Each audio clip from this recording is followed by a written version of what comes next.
Days there are a lot of books written on Hindu mythology, which are like kind of retelling and reimagining of our Ramayana, Mahabharata, or other mythological stories, and I've read a lot of them. So this time I thought, why don't we just give it a little break to Hindu mythology and read more books about other mythology? Hi, hello, namaste. मेरा नाम है RJ Manjula and welcome to my YouTube channel, where the book that I have for you today is called Mythos by Stephen Fry, which is about Greek mythology. लेकिन इस book का review करने से पहले आपको बता दूं कि Greek mythology पर ना मैंने और भी बहुत सारी बुक्स का रिव्यू इस चैनल पर किया है. Few of my favorites are by Madeline Miller, and she's written two books, very beautiful. One is The Song of Achilles, and the second one is called Circe. Circe particularly is my favorite. तो अगर आपने ये review videos मेरे channel पर नहीं देखे हैं, please watch these videos now. The links are there in the description box below and also on the I button above. So Mythos by Stephen Fry is the retelling of Greek mythology stories. The stories that involves creation of the universe, how the universe was created, how earth was flourished, how gods and goddesses were created, origin of plants, animals, birds, trees, nature, and sea creatures and other mythical creatures and so on.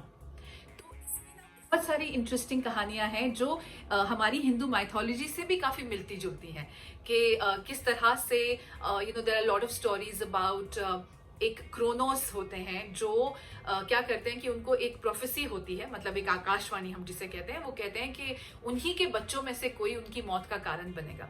तो वो अपने ही बच्चों को swallow कर जाते हैं. As soon as his wife gives birth to their children, वो उसे स्वॉलो कर जाते हैं, उसे खा जाते हैं.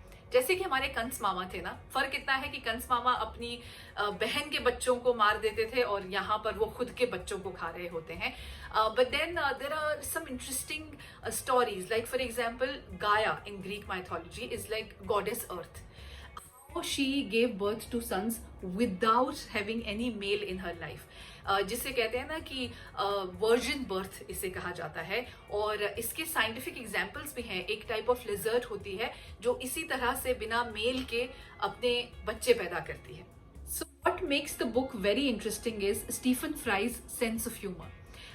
He also talks about a lot of other uncomfortable facts about Greek mythology, like how women were abused, whether they were mortal or immortal, and how gods showed their negative side also to the world, that they were always chasing women, whether they were mortal or immortal women.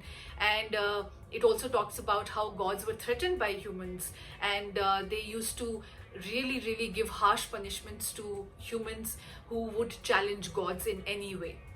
और इसमें और भी बहुत सारी, जैसा मैंने कहा कि हिंदू माइथोलॉजी से रिलेटेड स्टोरीज हैं, मतलब जैसे कॉन्स्टलेशंस किस तरह से बनाई गई और किस तरह से गैलेक्सीज बनी, या फिर प्रलय एक बार आया जिस तरह से ज़्यूस ने, जो कि सन गॉड हैं, उन्होंने किस तरह से प्रलय एक बार लाई और पूरी सिविलाइजेशन को, ह्यूमन सिविलाइजेशन को खत्म कर दिया.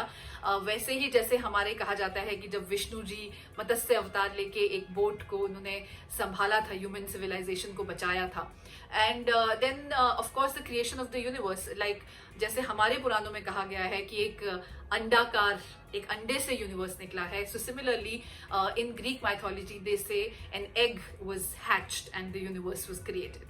किताब में और भी बहुत सारी ब्यूटीफुल कहानियां हैं कि किस तरह से एक मॉर्टल ने एक गॉड ऑफ डेथ जिसे कहते हैं ना, कि उनको एक बार नहीं 2 बार ट्रिक किया था. और फिर it also talks about Dionysus, जिन्होंने ग्रेप्स से ना वाइन बनाई थी, और उनको सिर्फ मेडिसिन की नॉलेज नहीं थी, वो हीलर भी थे, तो उन्हें आप गॉड ऑफ मेडिसिन कह सकते हैं. जिस तरह से हमारे हिंदू माइथोलॉजी में हम धन्वंतरी जी को गॉड ऑफ मेडिसिन मानते हैं. So this book becomes even more interesting with Stephen Fry's writing style and his sense of humor, जिसकी झलक आपको हर पेज पे मिलती है, जो बहुत फनी है. And if you like mythology, especially Greek mythology, then definitely I would say give this book a try. It's really interesting. इसमें जो टेक है वो बहुत अलग है और बहुत अच्छा भी लगता है.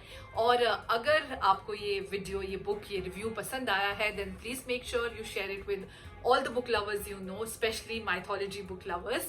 और बहुत जल्द मिलूंगी एक नए वीडियो के साथ. तब तक के लिए पढ़ते रहिए और हंसते रहिए.